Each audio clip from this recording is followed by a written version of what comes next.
नमस्कार दोस्तों, building construction and interior designing blog में आपका बहुत बहुत स्वागत है। आज हमारा टॉपिक है कि आसान तरीके से किसी प्लॉट या खेत का एरिया कैसे निकाला जाए। आपको इस पे कई वीडियो मिल जाएंगे जहाँ पर कि आपको एक एवरेज मेथड से एरिया निकाला गया है या हेरोन्स फॉर्मूले से ट्रायंगल के जो फॉर्मूले होते हैं उसके माध्यम से खेत या प्लॉट का एरिया निकालना सिखाया गया है। देखिए, अगर एवरेज लेके आप करते हैं, एवरेज मतलब वो आमने सामने की दो भुजाओं को जोड़ के उसका एवरेज ले लिया और इधर का एवरेज ले लिया, दोनों साइड के एवरेज को मल्टीप्लाई करके वो एरिया निकालते हैं। लेकिन ये तरीका बहुत गलत होता है और कभी कभी उसमें 10 से 20%, 25% तक का डिफरेंस आता है। मतलब अगर आपका प्लॉट 200 वर्ग गज का है तो पता चला आपका प्लॉट आ रहा है 150 या 250, तो उस फॉर्मूले का कोई यूज़ नहीं है, वो बिल्कुल भी यूज़लेस है। वो एक अप्रॉक्सीमेट है, लेकिन जब आप खरीद रहे हैं या बेच रहे हैं तो आपको एग्जैक्ट इन्फॉर्मेशन होनी चाहिए कि आप कितना एरिया खरीद रहे हैं या बेच रहे हैं। तो यहाँ पे आपको हम एक बिल्कुल सिंपल तरीका बता रहे हैं जो कि आप प्लॉट पे जब आप जाएं तो आप उसका तुरंत एरिया तुरंत निकाल सकते हैं। आपके पास क्या चाहिए? एक फीता चाहिए, सिंपल, और कोई ऐसा कैलकुलेटर भी नहीं चाहिए, कुछ नहीं चाहिए। सिंपल मल्टीप्लिकेशन है और फीता चाहिए। तो मान लीजिए ये आपका प्लॉट है, ये डायमेंशंस A, B, C और D है। आपको मेज़र क्या करना है इसमें? ना आपको A मेज़र करना है, ना B, ना C, ना D। आप सिंपली कोई भी एक डायगोनल ले लीजिए, चाहे ये ले लें चाहे ये डायगोनल ले लें। हमने क्या किया, ये डायगोनल लेके मेज़र कर लिया है। ये डायगोनल E है, E हमने मेज़र किया, ये 24 मीटर आ रहा है। हमने यहाँ पे 1 सेंटीमीटर को 1 मीटर मान रहे हैं, तो अगर हम इसको मेज़र करते हैं तो ये 24 मीटर आता है। अगर 1 centimetre is equal to 1 metre मान लीजिए, तो ये 24 मीटर हो गया इसका डायगोनल। अब हमें क्या करना है कि इसके कोई ये कोना और ये कोना, दो कोने हैं, इसके इस कोने से डायगोनल के जो डायगोनल लाइन है उसकी मिनिमम दूरी देखनी है, कम से कम दूरी कितनी है।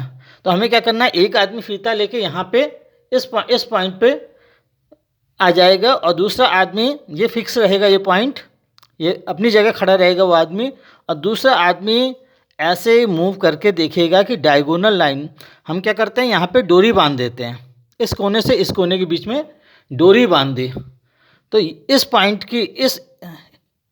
की डोरी से मिनिमम दूरी कितनी है, कम से कम दूरी कितनी है। जैसे कि यहाँ पे हम एग्जांपल में देख रहे हैं, अगर हम इस दूसरा आदमी मूव कर रहा है तो इसकी मिनिमम दूरी आ रही है 14.5। देखिए, अगर ऐसे मूव कर रहा है तो अब धीरे धीरे ये दूरी बढ़ती जा रही है। अब ये दूरी 15 हो गई, अब ये 16 हो गई। तो इस तरह से देखिए, यहाँ पे मिनिमम दूरी जो मिल रही है आपको वो है 14.5। अब इधर मूव करेंगे फिर बढ़ेगी, फिर बढ़ना शुरू हो जाएगा। 15 आ गया, अब 16 आ गया। तो ये मिनिमम दूरी है आपकी 14.5, ठीक है। तो ये दूरी आपकी कितनी है? 14.5।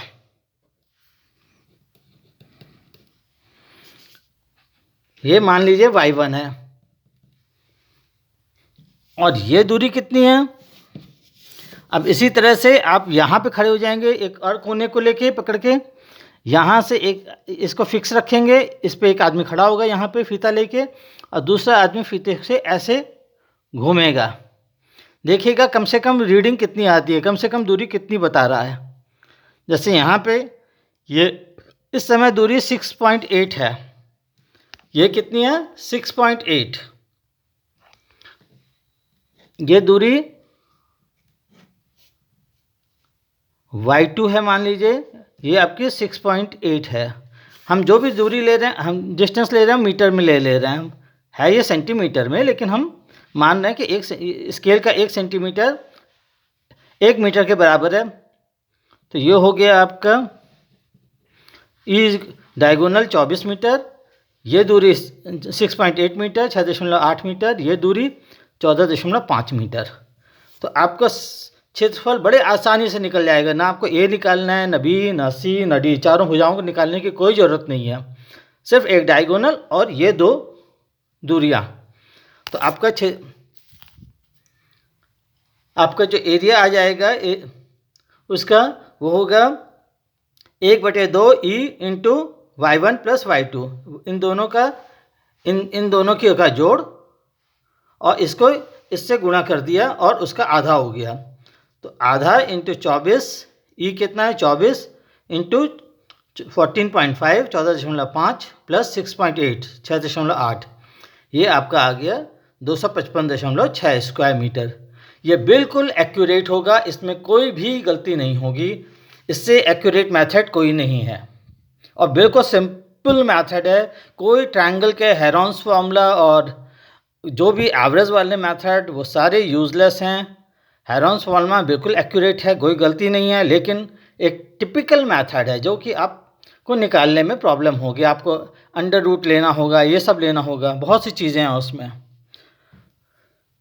तो आई होप कि आपको ये चीज़ समझ में आई होगी और आप अपने प्लॉट या खेत का क्षेत्रफल आसानी से निकाल सकेंगे इस तरीके से। अगर आपको मेरा ये वीडियो पसंद आता है तो प्लीज़ मेरे वीडियो को लाइक, सब्सक्राइब और शेयर ज़रूर करिए। Thank you.